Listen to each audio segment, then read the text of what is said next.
Welcome back to English Listening World. I'm Les Paris, and this is the 7th episode in our series, Akihiro's Listening Journey. In our previous episodes, Akihiro discovered the rhythm of English, learned to break sentences into manageable chunks, practiced shadowing, mastered high-intensity repetition, discovered the power of closing his eyes, and learned to identify subject-verb-object patterns. Today, he'll focus on something that often causes confusion for English learners: verb tenses. For many language learners, especially those whose native languages handle time references differently, English verb tenses can be particularly challenging to catch in conversation. Today, Akihiro will discover how focusing on verbs first can dramatically improve his comprehension of when things happen. Let's join Akihiro as he makes this important discovery. Chapter 7. Focusing on verb tense. 8 weeks into his listening journey, Akihiro sat in a client update meeting, feeling more confident than ever before. His growing toolkit of listening techniques had transformed his daily work experiences. Where once he caught maybe 60% of conversations, now he regularly understood 85 to 90%. But today's meeting with the Thompson Project stakeholders presented a new challenge. As the client representatives discussed their timeline expectations, Akihiro noticed they kept referring to different time periods: past work, current status, and future deliverables, often within the same sentence. "We've been working on this for a month, and we are still encountering some integration issues, but we'll have resolved them by next week." Akihiro understood most of the words, but the time relationships confused him. Had they already resolved the issues? Were they currently working on them? Would they be fixed in the future? Akihiro, could you please update the client on where we stand with the security implementations? Akihiro felt a moment of panic. He needed to be precise about what had been done, what was in progress, and what would be completed later. "Yes, we finished the initial security audit last week. We are currently implementing the encryption protocols. We will complete final testing next month." He spoke carefully, using simple present, past, and future forms to be safe. Mr. Wilson nodded encouragingly, but Akihiro could tell his response lacked the nuance the client needed.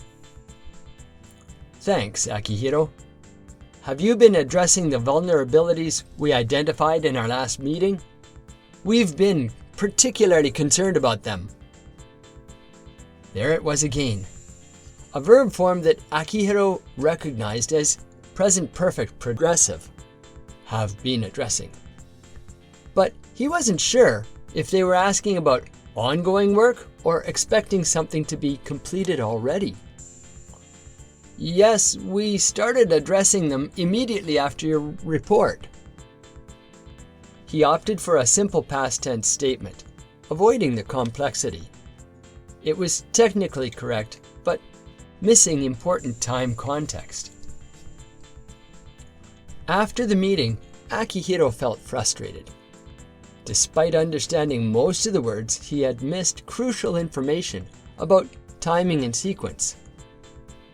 Tough meeting, wasn't it? These client updates always involve a lot of time references. Tanaka-san had joined him in the elevator.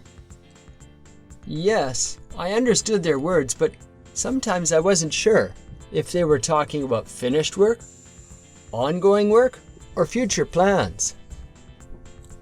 Verb tense confusion. That was one of my biggest challenges too. Even when I hear the tense correctly, sometimes I don't process the time meaning fast enough to understand the full message. That's because many of us were taught to listen for nouns first. We try to identify what things are being discussed before we figure out what's happening with them. But in English, the verb tense is often the key to understanding the entire situation. Akihiro considered this. He did tend to focus on identifying subjects and objects first, using his SVO technique. Try this. When listening, focus on the verb form first.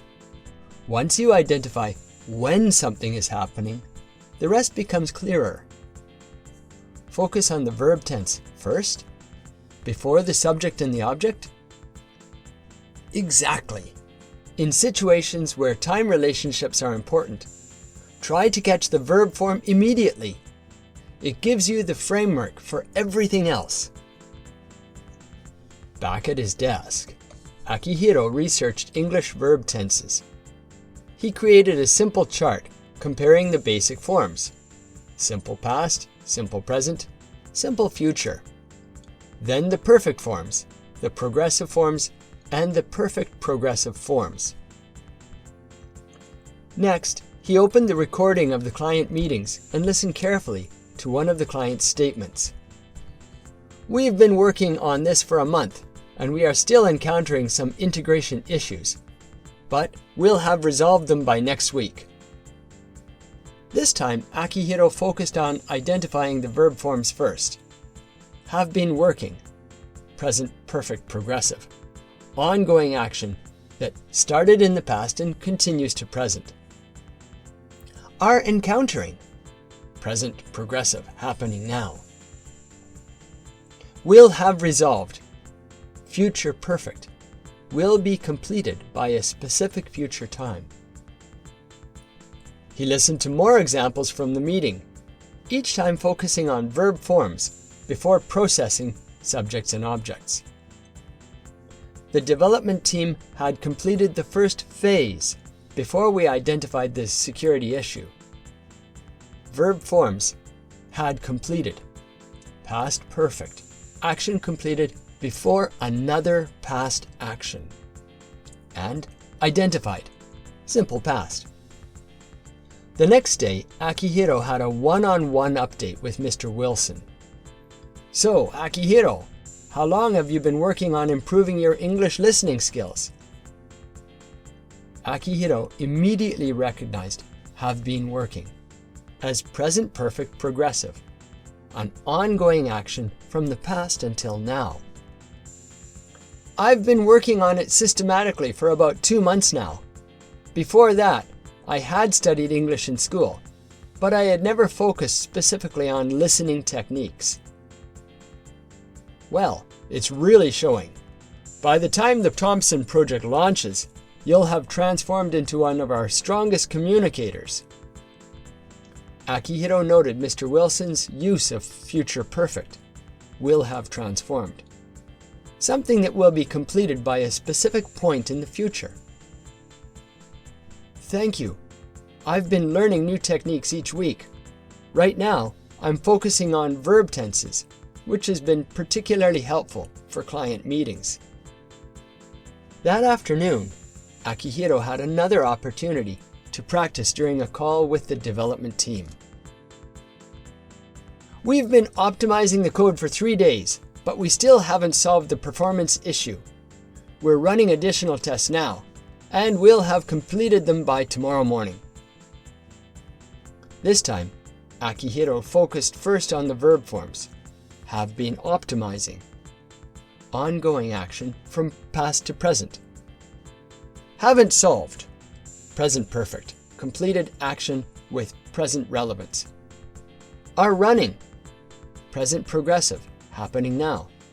Will have completed, future perfect, will be finished by specific future time. "I understand. You've been working on it continuously, but the issue remains. You'll finish the new tests by tomorrow morning. What time will you share the results?" "We'll send them by 10 a.m. That evening, on the train home, Akihiro added to his growing collection of listening techniques. Technique number 7. Focus on verb tenses first. Listen for verb forms before focusing on subjects and objects. Verb tense provides the time framework for understanding the whole message. English uses tenses to show when actions happen, past, present, future, whether actions are completed or ongoing, how actions relate to each other in time. Common challenging forms. Present perfect, have, has plus past participle, action with connection to present. Present perfect progressive, have, has, been plus ing, ongoing action from past to present. Past perfect, had plus past participle, action before another past action. Future perfect, will have plus past participle, action that will be completed by future time. He also noted how this technique combined with his previous ones. Use rhythm recognition to identify stressed verbs. Apply chunking to isolate verb phrases. Close eyes during complex time references. Identify SVO, but focus on V first when time relationships are important. Akihiro smiled as he closed his notebook. 7 techniques now, each building on the others. What had once been a confusing blur of English sound was becoming increasingly clear. Time dimensions of conversations, which had been so elusive before, were now revealing themselves through verb forms. Tomorrow would bring new challenges, but with each technique, he was developing a more comprehensive system for understanding. The journey continued, one verb tense at a time. And that's how Akihiro discovered his 7th listening technique, focusing on verb tense first. To practice this technique yourself, try these simple steps. When listening, direct your attention to verb forms first. Notice time indicators through tense, past, present, future. Pay attention to whether actions are completed or ongoing. Listen for helping verbs, have, has, had, will, as tense clues. Practice identifying complex forms like present perfect and future perfect. Combine with previous techniques for comprehensive understanding. This technique is particularly helpful for speakers of languages with simpler tense systems or different ways of indicating time. Join us next time when Akihiro discovers how focusing on the small words after verbs can dramatically improve his understanding of phrasal verbs and expressions. Thanks for listening to English Listening World. Don't forget to subscribe and practice what you've learned today.